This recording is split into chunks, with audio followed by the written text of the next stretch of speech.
While Good evening, ladies and gentlemen. We welcome you to the last session of the day titled Powering the Future Understanding Global Paradigms. We have eminent speakers on the panel today to be moderated by Dr. Pankaj Chandra, Vice-Chancellor, Ahmedabad University. To take forward this session, we hand over to the moderator of the session, Dr. Chandra. Over to you, sir. thank you very much, Soumya. Good evening, everyone, and welcome to this very exciting panel as Soumya said, powering the future, and especially in these times. You know, I've rarely been in company of such absolutely eminent and accomplished scholars, performers, and as well as leaders and managers in their field. So let me very quickly introduce all my five panelists here to all of you, and then we can get on with our business. Um, so first, I'd like to introduce Ms. Caroline Meaby, who is the Director Arts Network with British Council in UK, which is an international organization for cultural relations and educational opportunities. More important, you know, she's been a news journalist and spent 10 years as producer at BBC on variety of programs and has joined British Council Arts in 2013. So welcome, Caroline. Thank you. Lovely to be here. Good evening, everyone. Lovely to be joining you from London. Yeah. Our next panelist is Professor Alison, who is the provost, a pro vice chancellor as well as executive dean, and he's also a UK National Teaching Fellow and Principal Fellow of the Higher Education Academy.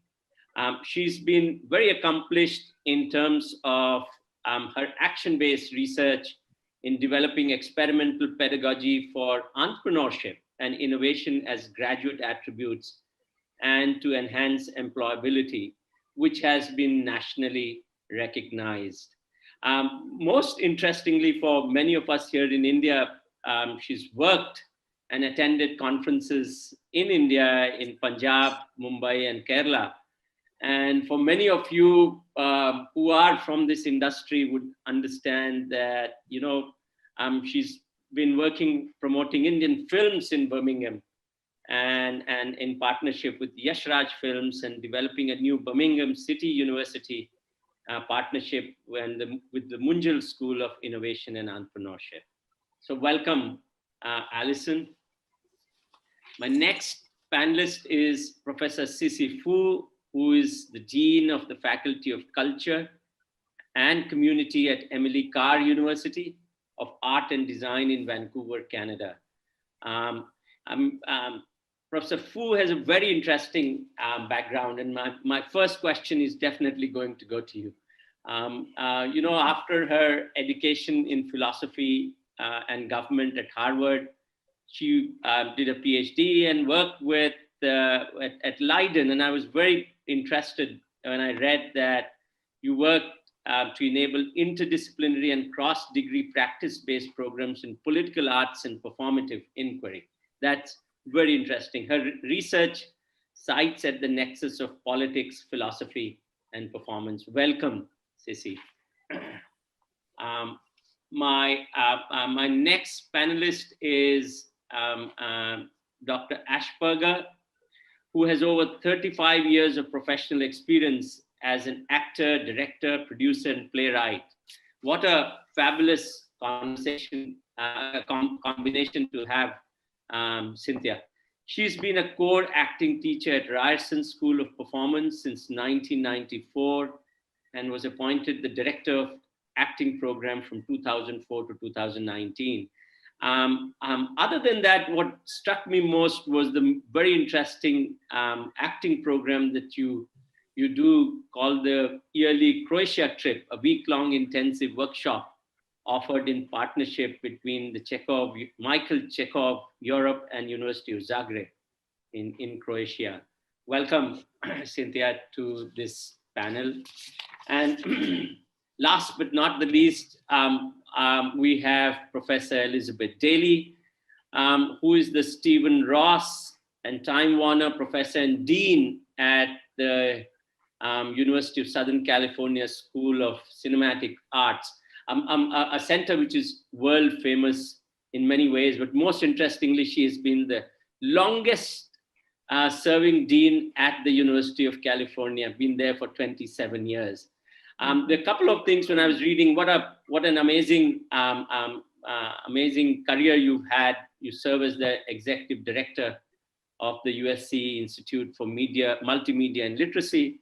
But for many others in this conference, they'll also be excited to know, other than being an amazing academic, that she's also been an independent producer and media consultant.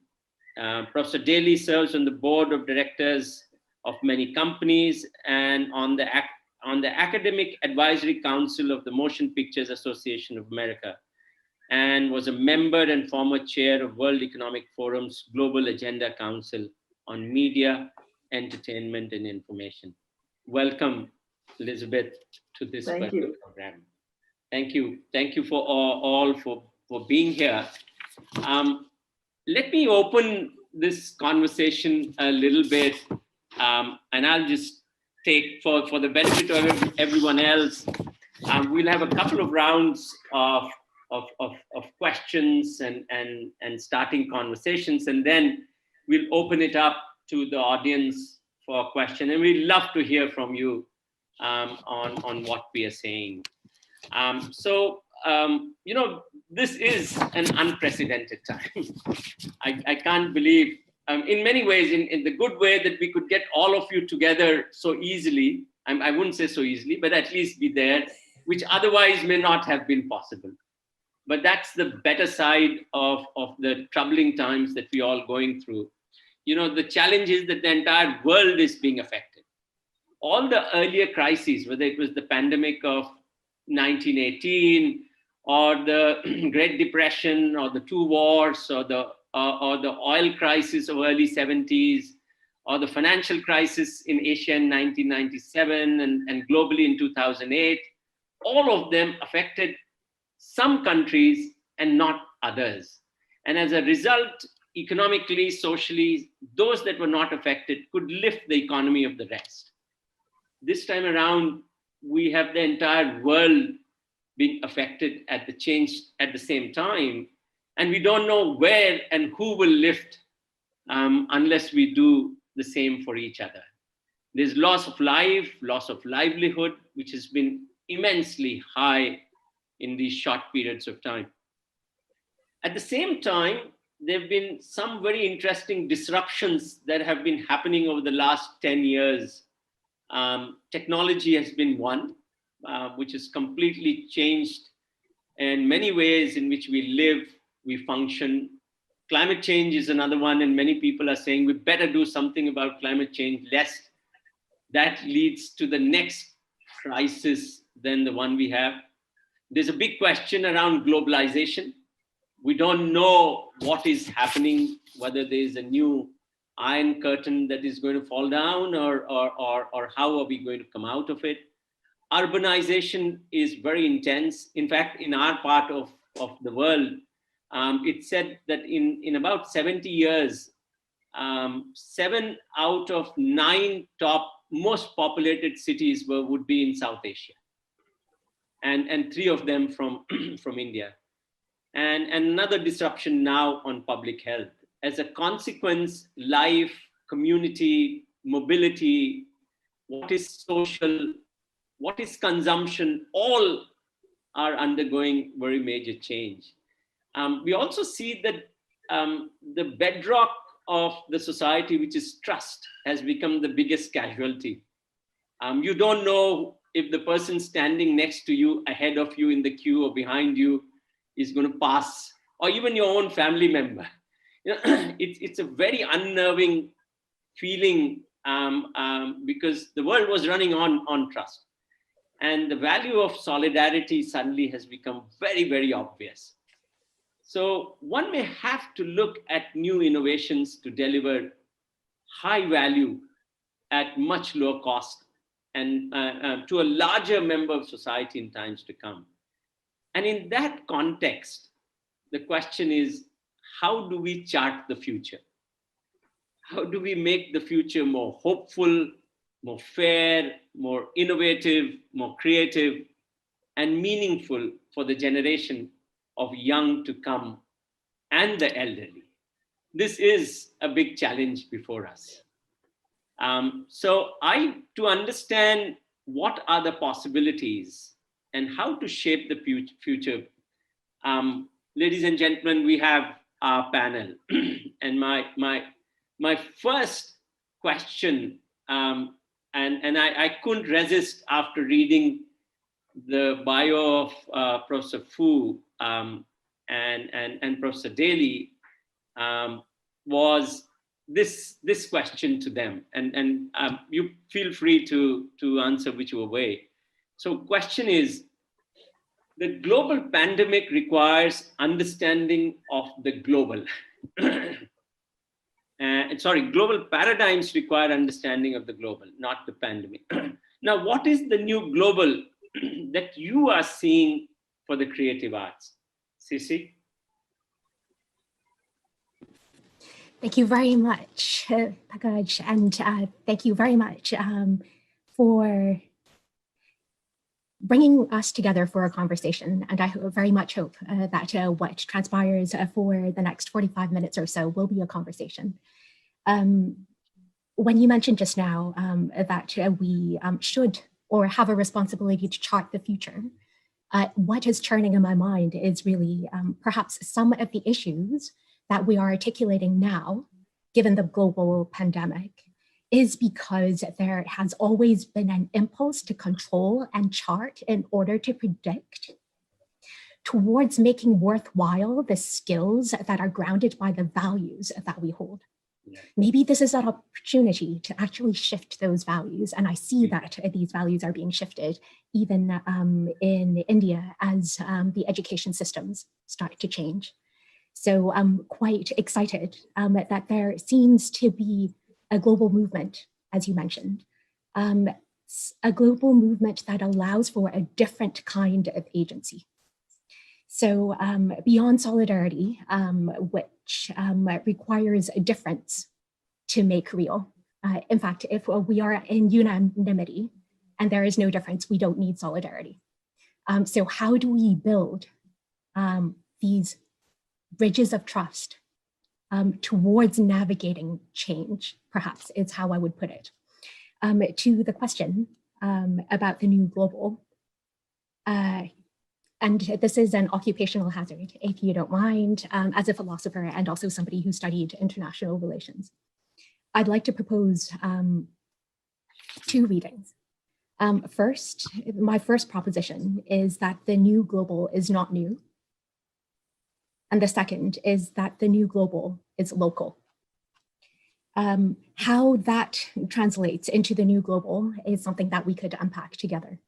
If either this is something that is individually felt or felt through smaller communities, but affects communities in more or less similar ways, if not to the same extent, then we're talking about a global phenomenon that is widespread, but how it affects each community within the global is not new.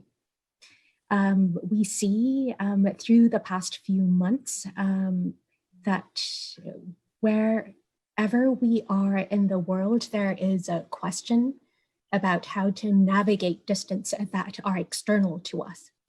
I think then the new global requires something that is not new, and that is something like a coming back together to what centers meaning and what centers a livelihood. So the ways in which the rhetoric and also the practices within, say, the Black Lives Matter movement in itself calls for a reckoning of life and death that is not specific to a particular group anymore, even though it disproportionately affects a particular group. That the life and death considerations have always plagued and have always been a part of human life on Earth. So how do we bring that back into an understanding of our particular situatedness within the global? So that's a first proposition regarding the new global is not new, but it requires us to perhaps turn inwards for a moment to consider what we hold dear, why these values are still keeping us from change, how not being disruptive in this moment is in itself going to be more disruptive in the future. The second proposition of the new global is local also speaks to the first proposition, that while there are various ways to connect internationally, that it is place-based practices, land-based practices that become more important now. The encouragement to breathe fresh air in the outdoors and having to take up more public health protocols indoors is a way for us to actually start repacing the way in which we interact, yes, with each other through technology, but also the way in which we understand ourselves in the world. The local then speaks to a way of knowing that perhaps has not been fully embraced by academia historically, or by conventional education. And that goes with the qualifications and the accreditations that come. How are we able to understand critically, creatively, playfully, the environment that otherwise may have indicated to us that we need to learn beyond it? What is in the local that embeds the values that should shape the global is what grounds my second proposition.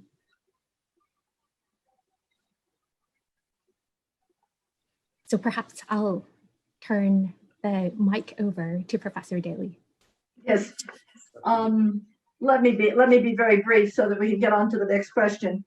But I think that where I would start in looking at this is the fact that media creation has always been and always will be, I believe, a very, very collaborative process. And we tell our students constantly, it's a team sport. You need to learn how to play on a team. And that, of course, presents particular challenges in a global environment, because in order to collaborate, you really need to understand a lot of things about the society with which you are working, or in our case, many times multiple societies. If you look just, for example, at the animated films that were submitted last year to the Academy for consideration in the US, a minuscule portion of them were even produced on the same continent. So we see this global production going on. And one of the things we often say to our students, if we teach them nothing else while they're at USC, we will teach them to collaborate so that they can move forward in this environment.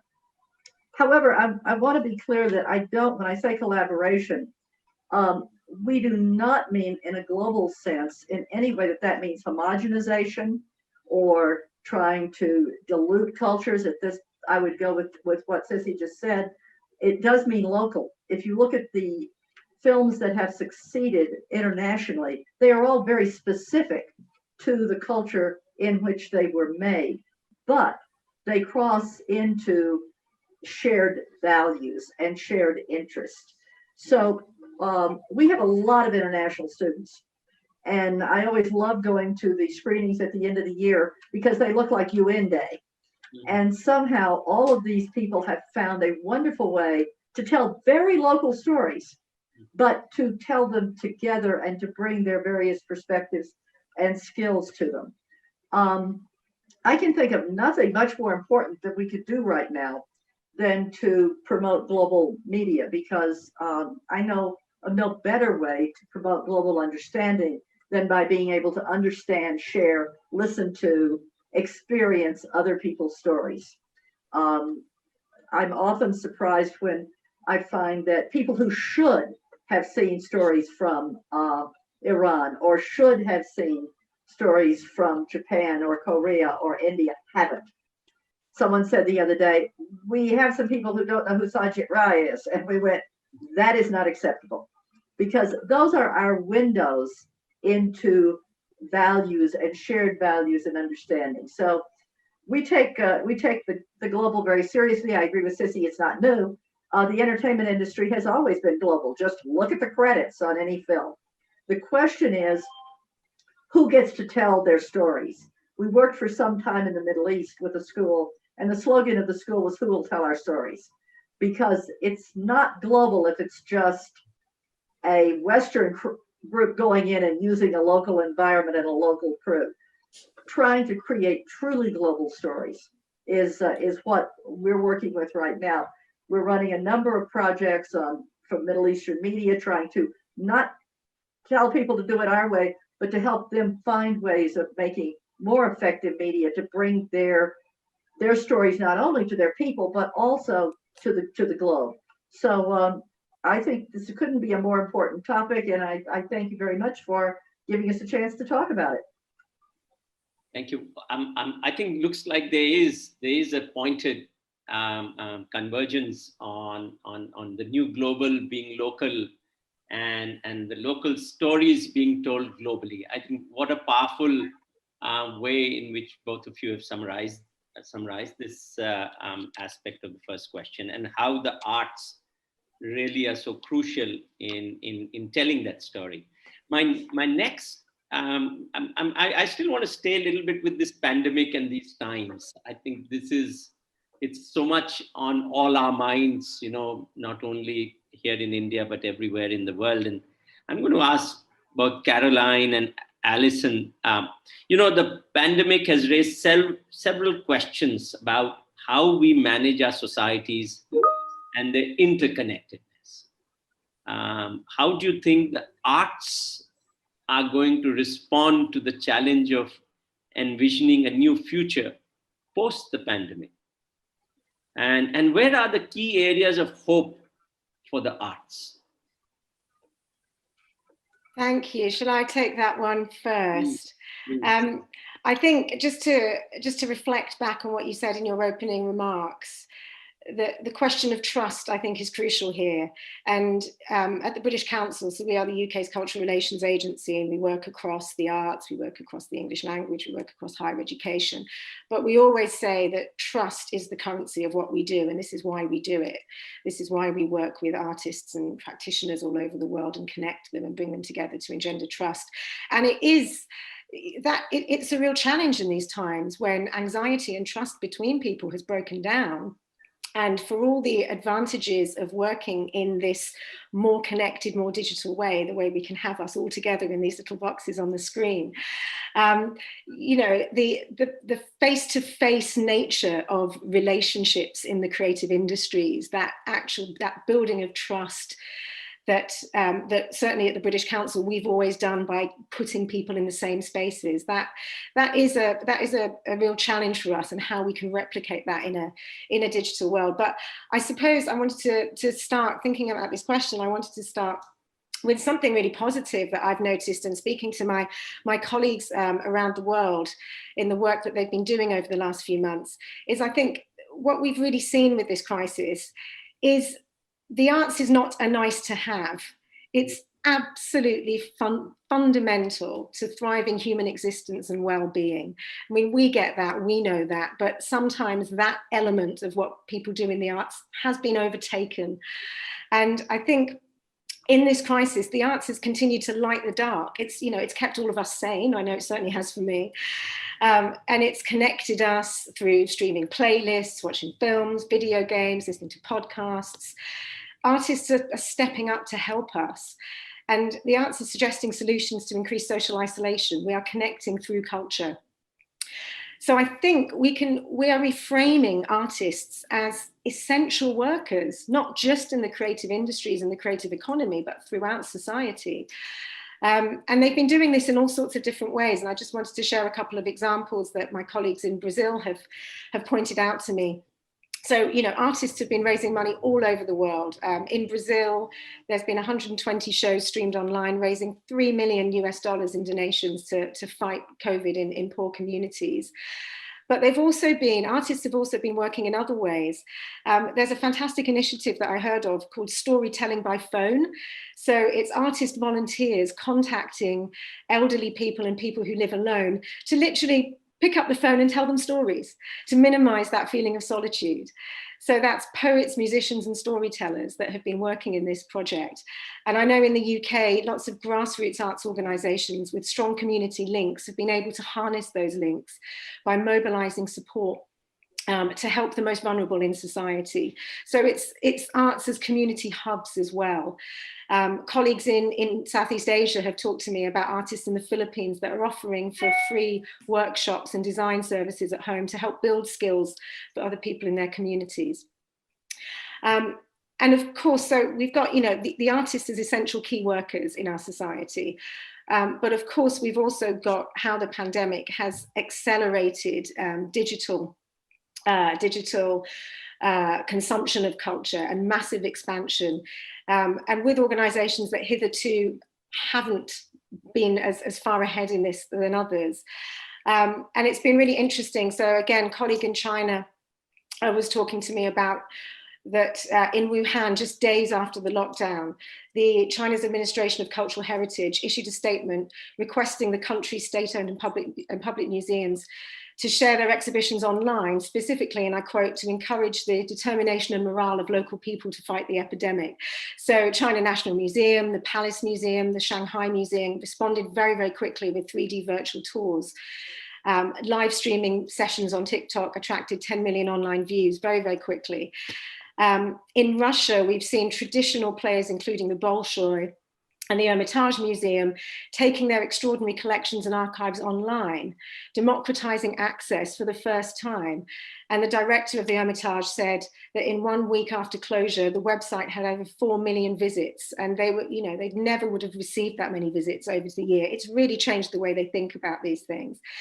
And in the Pushkin State Museum, they found that using virtual tours has actually made them think about how they examine their own inclusion policies, so how they can improve access for disabled audiences in future. And I think this is a really big positive theme coming forward, how technology is leveling some of the power dynamics, leveling access for audiences, but even some of the power dynamics for artists. We work a lot in the British Council with artists with disabilities, and we're finding that artists are able to talk on platforms much more easily.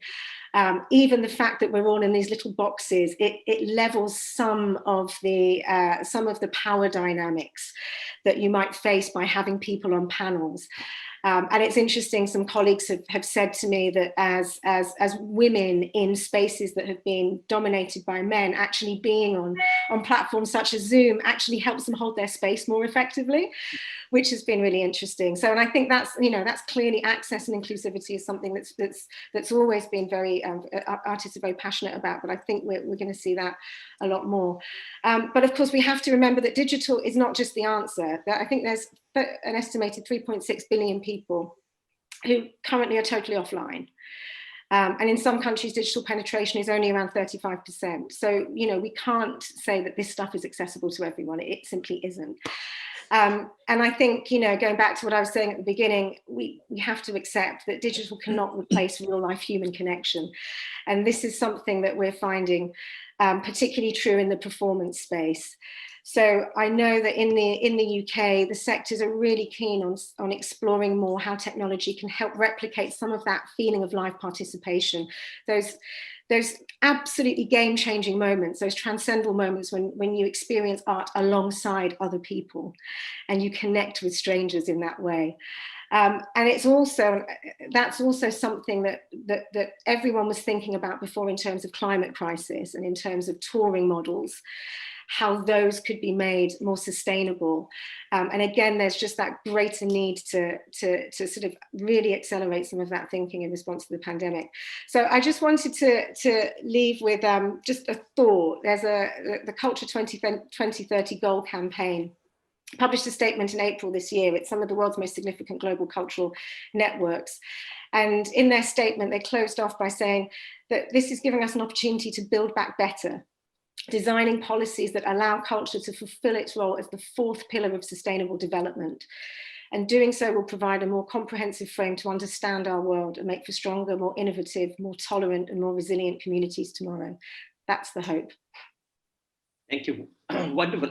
While you were speaking, I was just wondering, how similar perhaps the lives have also become. If probably I ask all of us, what did we do yesterday? I'm quite sure they'll be very similar in terms of the kind of getting locked in home. I mean, cleaning the home or doing this or doing that. And I think that's a very interesting way. And I wonder if it is, it's a nice entry into making our understanding of the other that much more easy. And it's just an additional fallout of this kind of situation. Alison.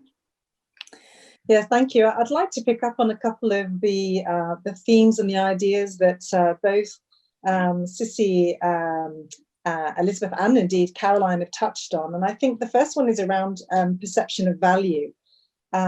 Before, I think leading up to the pandemic, there was a lot of discourse, and there still is in the UK, around the value of art subjects in education. And we've seen that kind of be squeezed out of curriculum, and we've seen it become slightly marginalized in many aspects of our society. And that's really along the perception of the value of STEM subjects and what they contribute. And whilst that discourse is happening, many of us in arts and culture don't recognise that perception of low value, both in terms of economic contribution, with the creative industries in the UK being the largest growing industry, and indeed the cultural growth around the globe. In the UK alone, it's worth 100 billion, and it's growing at twice the rate of any other industry. But also in terms of its positive contribution in society through health and well-being, that broadening of cultural awareness, urban regeneration, but also as a catalyst for innovation in our societies, through STEAM as opposed to STEM, so the inclusion of arts, but also through the opportunity for cultural identity and the bringing together of communities. So that opportunity to create a strong sense of value in diverse communities, but also the importance of a sense of belonging. So I think the arts have already responded in very innovative ways in terms of those challenges, using technology and shared platforms to reach audiences, but also to enable a less passive audience with much more participatory approaches, very much as Caroline was drawing on. That really heightened engagement and considering how art forms can fill the void of togetherness and to create shared experience, something which is more collective as opposed to just the individual. So I think the arts have really got two real key challenges coming forward. One is to connect the disconnected. So that idea of how do we create that bridge, closing the gap of isolation and loneliness, which existed in society way before COVID. So creative after COVID can really start to address those pre-existing conditions within society. And the hope there is that we can create some real shared human experiences as art forms, which are accessible, inclusive, emotionally and intellectually connecting through the use of immersive media, techniques, concepts, which really explore the potential of what being an active audience means. So new audiences with new ownership, an active role which almost completes or contributes to the new hybrid art form. So that's my hope in terms of new forms of art, but that we challenge that traditional hierarchy and that we elevate the role of audience, those consumers, actually, whilst being less excluding and allowing cultural capital for all. And then to finish, I would say the second key challenge is the ability to disconnect, and our art forms to help us disconnect in terms of our mental health and well-being, with the blurring and picking up on the idea of that we're all sharing that experience of being locked in, that blurring of work and life, that little opportunity to step away or to disconnect is a big challenge for the arts. And I think it has the ability, another hope is that creativity and arts are introduced as a core subject in society and education, celebrated for its value, and contribution to good mental health and well-being of all ages. The importance of deep flow theory, that engagement which, whether it's dance or music or reading or painting, where we experience the slowing down, the reduction of our heart rate, our blood pressures, the feeling of being in the present, of being in control, activities feeling timeless, pleasurable and easy. That deep flow state is a state linked with happiness of children and young people, mental health, illness, and the ability of innovators to create, to think not only fast, but also slow. So I think that opportunity and hope is that arts can perhaps give us that moment to slow down and disconnect. You know, as I was mentioning earlier, the new education policy that has come out in India actually lays a lot of emphasis on just many things that you've talked about, art being central, not only in schools, but also in higher education. We have a undergrad program where it's mandatory to do a course in arts, and through a Center for Heritage and other things that we have. So I'm very delighted at what you just mentioned. Let me come to Cynthia. You know, you are at the School of Performance, and arts in one way, despite technology taking it into our homes, everything, but arts and artists are struggling in many which ways because of the current times. And I'm just wondering how are your institution, Ryerson, is essentially coping with it, and how are you addressing? And a bigger question is, are the given what's there in our mind about public, the meaning of public getting together, is the studio, performing places, are they going to change, at least in the short run, or we are okay? Yeah, well, that's a really good question. I mean, it's been great to listen to everyone, and I'll start with a story which I told to some of my students about 6 months ago when we couldn't go to a dinner. Award winners weren't able to go to a dinner. It got canceled the first day of the lockdown.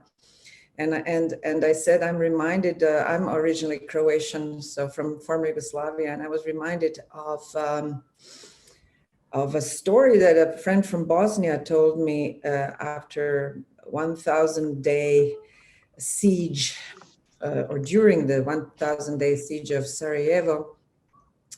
They decided to put on Hair in a basement, the musical Hair.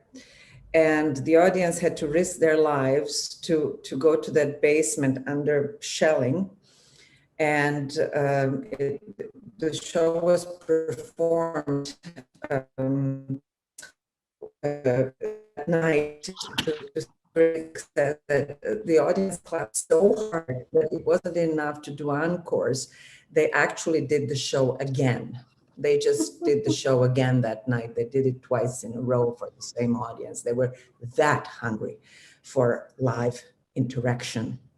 And so I'm hoping that, you know, after 2 years of Corona, and that's the $1 million question, the question is whether the audience will be that hungry for live interaction, because, you know,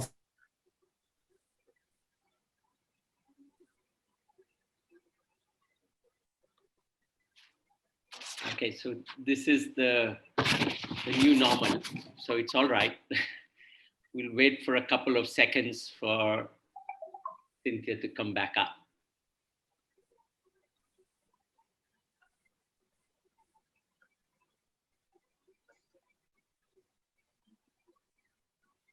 I guess all of us are there, isn't it? Maybe while I think Cynthia connects back in, may I ask Dean Daley the same question? What's going to happen? What's the strategy at USC going forward, and what's happening to the studio and the performance? Well, right now we are, of course, the whole Hollywood industry is pretty totally locked down.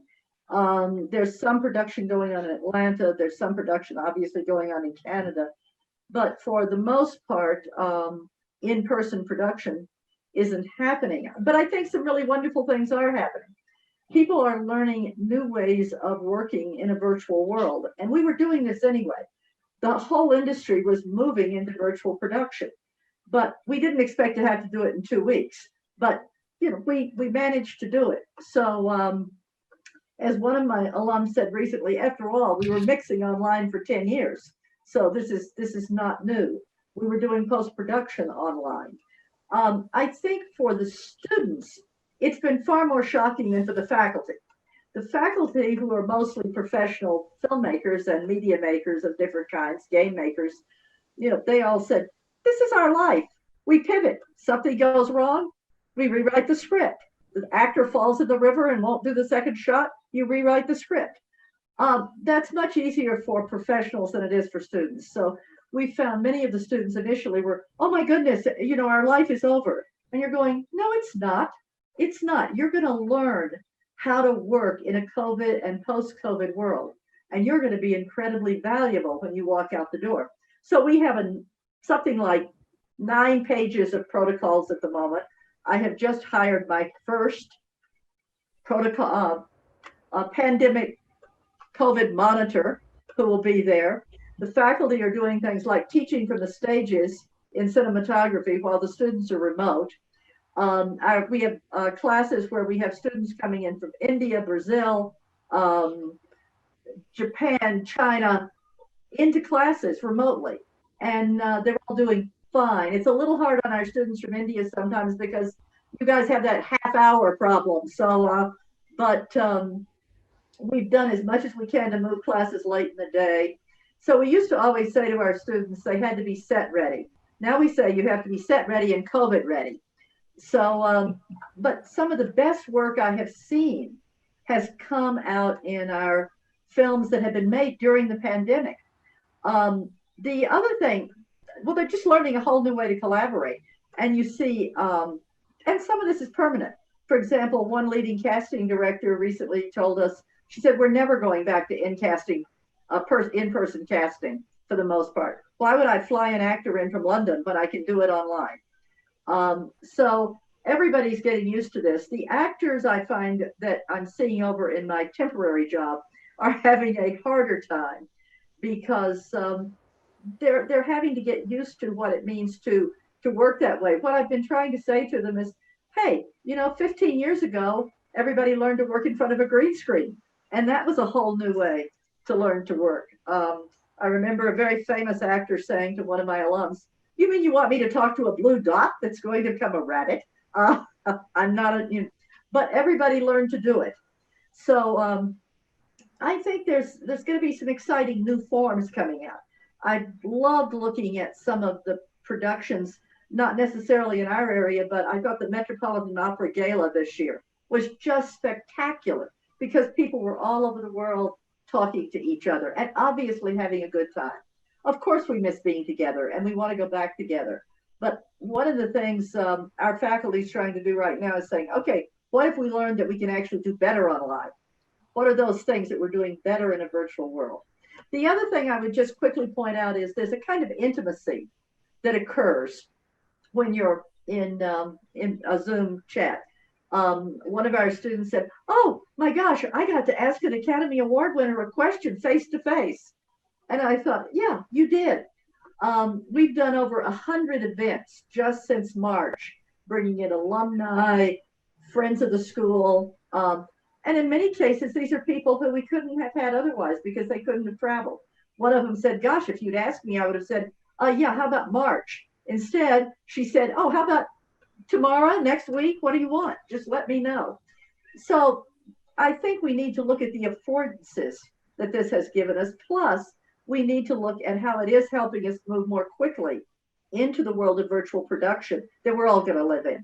So, you know, it's going to be tough, and I think it's exciting. We'll come back to you, Cynthia. We kind of took advantage of your dropping out. But please complete. I hear Elizabeth, all that you're saying, and of course, I think green screen acting will be one of the skills that we'll all be very good at the end of the pandemic, and the students are going to have to learn how to do all these things in this box. However, it will be a lot easier, I think, for people who have had already some training outside of this little box. Yeah, so that once you've had the ability to fill the space, once you've had the ability to react with another human being in a studio, then you can maybe act and react with another human being in another square. I'm just wondering about early years, or people who are coming into the first year. No matter how we are all digitally savvy. We've all spent the last 6 months on Zoom. I've had classes and interactions with people weekly that I would never have had otherwise. But what we do love, in live theater is, of course, communion with the audience and communion with each other.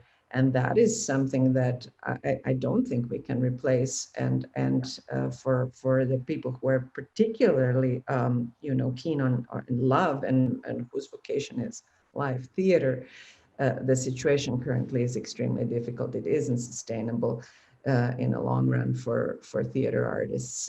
Digital streaming of archives is one thing, and of course it can be very popular, and I'd love to, and I have taken advantage of that, but that's the digital streaming of somebody else's work from a long time ago.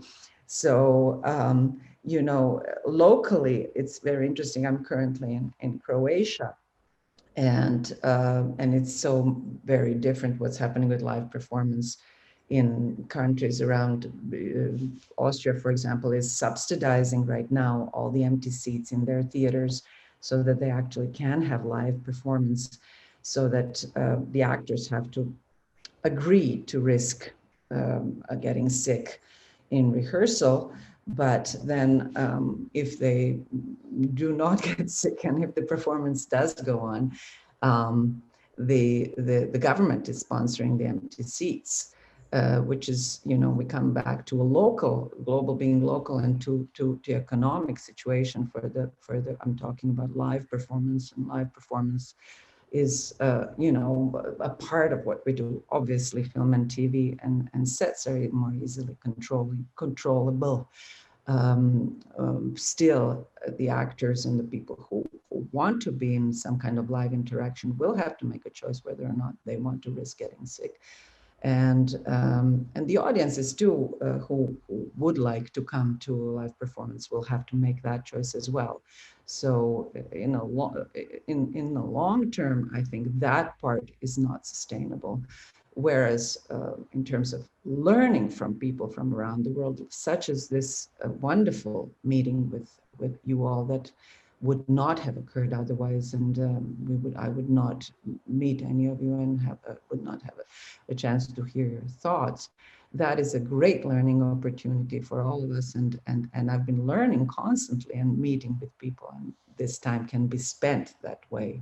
But eventually, hopefully, it'll pass, and we'll take all this wonderful learning out into, real live interaction. Sure. Oh. Thanks. Yeah, Caroline, how is British Council seeing this? And what is your network telling you, or what kind of strategies you think, from your vantage point? And if you can even reflect for a moment for an economy like India, which has very many extremes, in terms of artists, both economically, socially, and otherwise. What may have been the implication for such economies too? Well, I think it's relevant to India. British Council has been working on a number of research and insight reports, and we've been working with FICCI and our ex-company on taking the temperature report, which is looking at the concerns and fears of the sector in India, and in particular the impact on the freelance workforce. And I believe it's 88% of the creative sector in India are freelancers. Yes. In the UK, it's about 75% freelancers and micro businesses. You know, globally, I think this is what we are now or policymakers are now understanding, is that the heartbeat of the creative industries and the creative economy is through freelancers and micro businesses, and it's a very fragile workforce. And that is a major concern for us all, especially as we want to make the arts a much more inclusive space with different access points for people.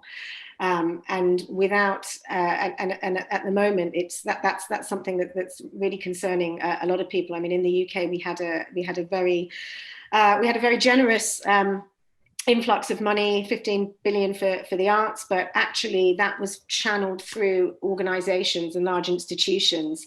And there's been a great swathe of freelancers who just haven't been able to, hitherto haven't been able to access that. And it's a major concern for us going forward. So some of the things that we're doing at the British Council, because we have the immense privilege to be able to speak to people, grassroots practitioners, artists on the ground, as well as organizations, and have access to policymakers, is we have been using our convening power to take all these sorts of insights and learnings and try to influence more sustainable, more inclusive policies going forward. And speak to some of these concerns. And we've also been doing, you know, what we always do, but pivoting to digital, which is about keeping those connections, keeping those conversations alive, and using our expertise in countries such as India, where we have fantastic art staff, and seeing how our own art staff can actually work with the sector and share knowledge and keep people feeling connected and not so alone. And I think it's been useful for people to understand that their issues are, you know, going back to that global local, that they are issues and they cut across economies that might seem very different on the surface. We just about have 6 minutes. And I'm very conscious that we should, well, you know, we were already branded as the punctual panel, so we'll probably finish in another 6 minutes. Just a last set of questions, and maybe all of you can answer that. You know, I mean, what are some, and this is for our students and for people in the audience who may be looking to enter into educational institution with arts, what kind of new skills now they should carry in addition to what you expected them to have in the past? Well, I think that was kind of what I was trying to say earlier a little bit, is just all of the things that COVID is forcing us into doing, so that we have to learn how to work online more. We have to learn how to collaborate in very different ways. And I think some new art forms are going to emerge from it. So we have challenged our students to say, hey, here's the protocols we have for shooting. These are ones designed by all of our professional communities. What would you like to add to it? Show us some new ways of doing things. I have a great deal of confidence in the ability of students to innovate and invent and see things through a different lens. So, you know, we're still in the same business. We want to create compelling experiences that will be appreciated by audiences, whatever they may be. So I'm looking at lots of new skills that need to be learned right now. Cissie, what? Yeah, I think the actors will have to learn new skills that are technical. But in terms of the new skills, in terms of acting, they're really old skills that will be adapted to a different format. So the audience is, as we were saying before, the audience is a little closer to us now if we're going to be doing a digital format. So the audience is sometimes right here, you know, that close to us. Which when we're doing live performance, the audience is never that close to us. So adapting to, for actors who are particularly keen on acting for the stage, they will have to actually take that skill and perfect acting for the camera. But also learning how to simply light yourself, mic yourself, create an interesting background. So design and what we mentioned before, green screen. So there are projects being done already in Toronto where the actors are filming themselves against the green screen, and actors are they're going to become more intimate stories, and the focus will be the operative word being story, rather than CGI or big explosions or big action sequences. So I think we will be seeing more intimate stories about relationships and self-generated work. I think for actors as well as other theater artists is going to become crucial. What do you think Emily Carr is going to look for? Thank you. I wonder whether in my answering this question, I could also loop in Akshar's question about how to make local stories global, and to this question of world building. I think above all else, two things that students might want to keep in mind. One is how to keep on stoking that fire that makes them want to make in the first place. But this is slightly different from being resilient. I think it is about knowing what fuels you and makes you want to do the thing that you want to do. So the skills come later. This is something that we can acquire through education of all sorts, also through self-learning, given our access to all sorts of technological means to information now at our fingertips.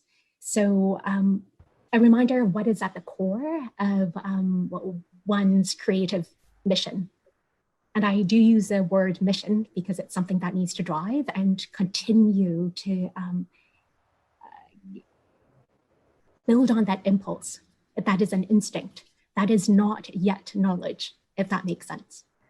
So, and the second is really an openness to interculturality, an openness to unlearn those things that we know, not so much to jettison it and throw it out the window, but to be able to evaluate it in the context of, and here to Akshar's questions, to me, less about world building, which could come in all forms of myth and interaction with the world, but really one's relationship to the world itself is going to help build that which we want to tell, if that makes sense. So that openness to unlearn from our own experiences and learn from otherness is perhaps that cultural or intercultural literacy that I think all educational endeavor, especially art, design, media, is especially well placed and is responsible for cultivating. Not so much that we know exactly what the formula is, but as human beings trying to grapple with the world, we ourselves could model and learn with our students in an environment that seems new to us. Listen, last word to you on this one. Thank you. I think what's going to be really important in terms of a skill for our students is a confidence and belief that what they do is important, and the sense that they can bring incredible positive change through their artistic practice. And I leave you with the story of the theft of the Mona Lisa in 1911. There were more people that went to see the empty space of where the Mona Lisa once was hung than visitors numbers that came to see it when it was in its actual form in the Louvre. And I think what we must remember is that we must continue to support our creative students, and we must create a sense of ownership over our theatres, our art forms, that we all have a joint responsibility to preserve them. Otherwise, we might lament their loss. Thank you. We have our Secretary General from FICCI, Dilip. Pankaj, I would like to quickly introduce Dilip Shinoy. Secretary General of FICCI. He would like to have a quick word with all of you. Dilipji, can you please come? No, we have a question for Dilip. Yeah, Okay. Yeah, okay, Pankaj, please. Go ahead. Hi, what are you going to do in response to many of the things that we've heard just now as part of FICCI and the National Development Council? No. So thank you, Professor Chandra. And, I was quite fascinated by listening to all of you here. I've had the actual privilege of visiting two of the institutions in a different capacity. I've been in both Birmingham and in Toronto, so you can guess which are the institutes I've been to. And I had a little bit of a role in the, I think at that time in 2014 or 2013, it was it was Ambarish Datta and if I just can't get the name of the colleague from Toronto, but I think it was Matt. I remember his first name. I don't remember his other name, and they set up this whole partnership in Mumbai. But it's fascinating what each one of you have contributed to the discussion, and I actually want to flip, like you normally flip the classroom. You actually have a lot of, you make a lot of effort in attracting students and finding the people with the right talent. One thing that COVID has done, and if I take in India, everybody has become a creative artist. If it's a chef, it is a salon owner, if it is a musician, if it is a dancer, and the actors are least visible in that they don't do that. But even the comics, they've had to actually starting from Hassan Minaj, let's say in the US, since we have someone from California. But if you look at the whole thing is actually stood on its head. And if there was some way that we could, create a kind of a collaboration to find the talented people, to crawl the net, find some of the talented people, and they might be from very, very diverse backgrounds. They might be from villages, they might be from tier 2, tier 3, tier 4 cities where we normally don't go. And if you heard the, you would not have heard him, but in the morning when I was in the inaugural session, the Secretary of Education and Information Broadcasting actually talked about the emergence of a new set of possible candidates and for training and enrolling in our things, and a new way of actually teaching. You could do a lot of stuff digitally. You need not have the classroom. You could have micro credits. You could have micro degrees. So we are assimilating all of these ideas which you have all shared with, and with Lena and the team here, and Ashish and others. We will actually create an action plan, Professor Chandra. So there are things which the Media and Entertainment Sector Skill Council could do. There is a thing which we can bung in through Ashish's great leadership in the AVGC policies of different states and the national policy. We are developing an implementation plan for the national education policy, which has just been launched. How do you actually bring this in? And one of the very interesting points that the secretary made this morning, that two things that he was wanting to get rid of. One is the distinction between skills and education. And the second was the distinction between different disciplines. Like in the English language, and I think this word doesn't exist at the moment. I've not checked the Oxford English Dictionary, so I may be wrong. It's always difficult when you have someone from the British Council on the call. But phygital, which is a combination of physical and digital. Phygital will be the new normal, and institutions will look at optimizing space using the unlimited bandwidth, connectivity, and storage space that is, to actually create a new experience. And that's why when this idea came about, and I really supported Lena and Ashish, because this is something which is dramatically going to change lives all across the world. It's going to change possibly the way films are made. Not theater yet, because theater is a physical presence. But theater went digital. So I've never had the opportunity to see some of the great musicals that were produced worldwide, but now they were being offered free. So I got to, I didn't have to shell out over $100 or equivalent in pounds or something like that to go and see it, but I could actually get the experience. And then you require all the artisans, artists, and the creative people behind it to create that experience. So it's going to be a very, very different thing going forward. I know I've already exceeded the time and, made this from a punctual thing to a slightly delayed thing. Apologies, Professor Chandra. But before I end, I know that some of you have been in frames multiple times. Thank you very much for your support there. Thank you very much for your presence today. Thank you for those who have actually invested in India. There is a great opportunity in India to work in collaboration and partnerships. And Professor Chandra, finally, we'd be happy to build those bridges and take it forward. So thank you all for your great insights and your great statements.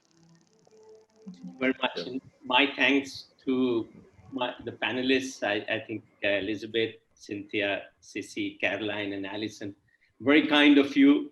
It was such a pleasure. And if you ever want to do things in India, I think now is the time. There are lots of things happening.